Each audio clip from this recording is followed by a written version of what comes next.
Hello everyone. Today we talk about how to fix the app of SuperVpn. We go to settings, then we click on apps. After that you will search the app SuperVpn and you click. Then you will on for stop.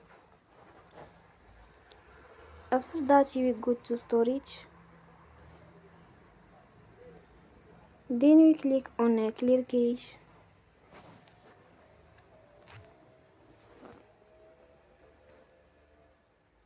You will go to Play Store and you will update your app. Don't forget to support us by like and subscribe. See you next time and thank you for watching.